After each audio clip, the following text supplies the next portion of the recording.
Ah,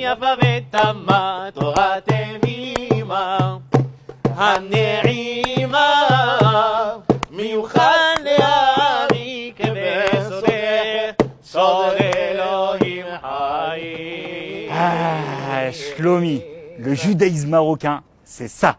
Ah, la païtanoute. Mais attention Fredj, le judaïsme marocain, ce n'est pas que ça. Ah oui?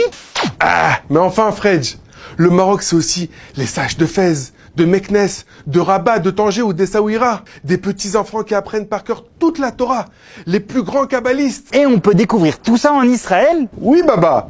Samuel, mets tes babouches, direction Jérusalem.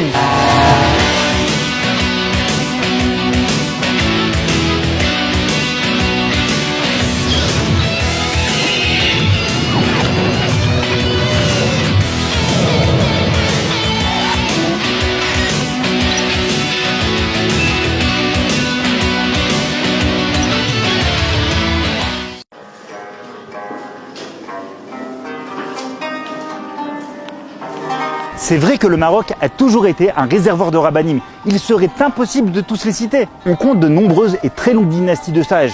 Pinto, Abir Sira, Toledano, Messas et bien d'autres. Mais aujourd'hui, je rends visite à l'un des plus illustres rabbinim d'Israël puisqu'il s'agit de l'ancien grand rabbin d'Israël et l'actuel grand rabbin de Jérusalem, j'ai nommé le Rav Shlomo Moshe Amar. Au fait, Shlomi, retrouver un Rav marocain à la tête du rabbinat d'Israël, c'est un peu cocasse, non? C'est tout à fait exceptionnel en effet. Les grands rabbins d'Israël séfarades, Rishon LeZion, comme on les appelle, étaient jusqu'à la nomination du Rav Amar essentiellement originaires du Moyen-Orient, Irak, voire même Turquie ou Grèce. Il faut dire que les Juifs marocains représenteraient 10% de la population juive israélienne à l'heure actuelle.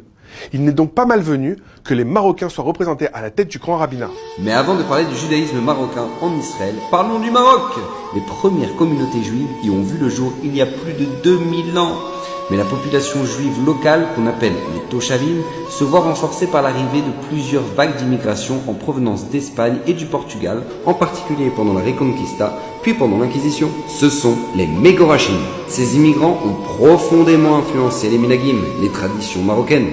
À partir de 1438, les autorités musulmanes confinent les Juifs dans le Mela ou la Kasbah, le quartier juif. Mais contrairement aux ghettos qui voient le jour en Europe le siècle suivant, les Juifs sont autorisés à sortir du Mela. Ils sont malgré tout tenus d'y vivre et d'y exercer leur commerce. Je viens d'arriver à la Lishka, au grand rabbinat de Jérusalem, pour y rencontrer un géant marocain originaire de Casablanca. Il y a toujours eu des grands de la génération au Maroc. Il y a des coutumes marocaines. Même au sein du Maroc, il y a diverses coutumes. À Fès, ça n'est pas comme à Marrakech. À Marrakech, ça n'est pas comme à Rabat. À Rabat, ça n'est pas comme à Meknes. Parfois, les différences de coutumes entre deux villes du Maroc sont plus grandes que d'un pays à l'autre. Les airs, les prières, les traditions sont très importantes, à condition de toujours vérifier ce que dit la halakha, ce qui convient. Le Maroc, c'est aussi une gastronomie généreuse, une harmonie de saveurs sucrées, salées et des coutumes bien ancrées, comme le fameux chant de Bibilou qui a introduit la Haggadah de Pessah, ou encore comme la soirée de la Mimouna qui atteint aujourd'hui en Israël des proportions quasi nationales. À vos moufletas! La Mimouna, c'est la soirée qui marque la fin de Pessah. L'étymologie du mot est sujette à débat. Certains pensent que c'est une allusion à Maïmon, le père du Rambam qui serait décédé ce jour-là. D'autres y voient une allusion à la Emouna, la foi en la délivrance prochaine, qui doit intervenir en Nissan comme Pessah. Mais c'est une raison pour en faire une fête? En fait, la Torah nous dit qu'on doit s'abstenir de consommer du hametz, des céréales fermentées, pendant les 7 jours de Pessah.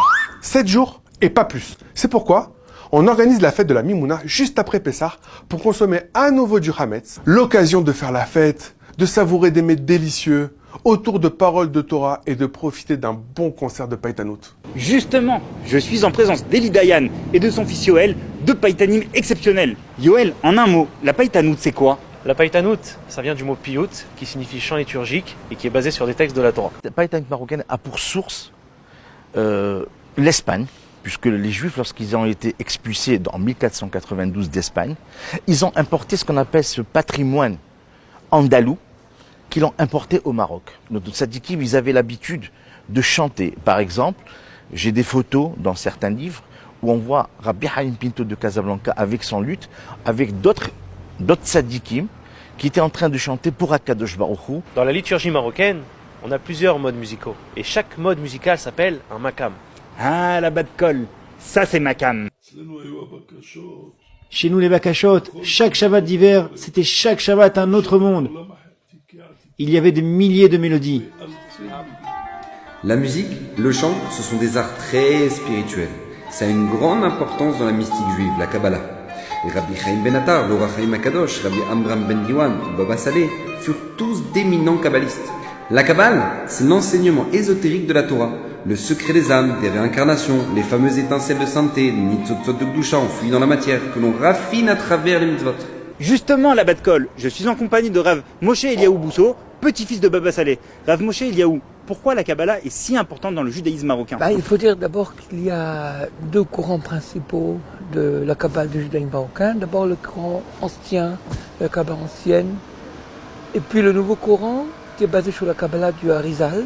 Ils sont arrivés au Maroc, les écrits sont donc arrivés même au fin fond du Maroc, dans la région par exemple de Tafilalet où il y avait toute la famille Abou Khatira.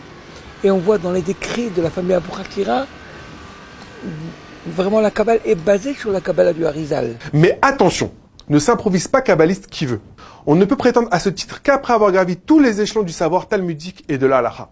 L'étude des textes classiques, Torah, prophètes, hagiographes, Mishnah, Talmud de Babylone et de Jérusalem, Midrashim, tous sont indispensables avant de devenir un vrai kabbaliste. Et quand on parle des sages marocains, impossible de parler de tous. Mais il y a quand même les incontournables. Le Rabbi Raphaël Baruch Toledano, l'auteur d'un fameux abrégé du Shulchan Aruch. Ce sont ses descendants qui ont fondé et qui continuent de développer les institutions de Torah du Rinci et l'école Merkaz HaTorah. Si on comparait Rav Toledano à Shammai, on comparait Rabbi Yosef Messas à Hillel. Son petit cousin Rabbi Shalom Messas fut grand rabbin de Casablanca, puis du Maroc. Et c'est son fils Rabbi David Messas de mémoire bénie qui dirigea le grand rabbinat de Paris de 1991 jusqu'à son décès en 2011. Qu'est-ce qu'il y a, Fredj? Fred, voici la pastilla. Nous avons aussi des petites salades marocaines avec bien entendu le barba, zarlouk khatzilim, chizo. La cuisine marocaine est l'une des plus réputées au monde. Justement, c'est ça le problème. Est-ce que je peux déroger à ma culture algéro-tunisienne pour manger ça? Pour ça, oh que oui.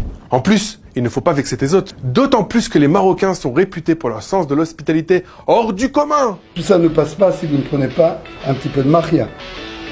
Alors, bon appétit et j'espère que vous apprécierez.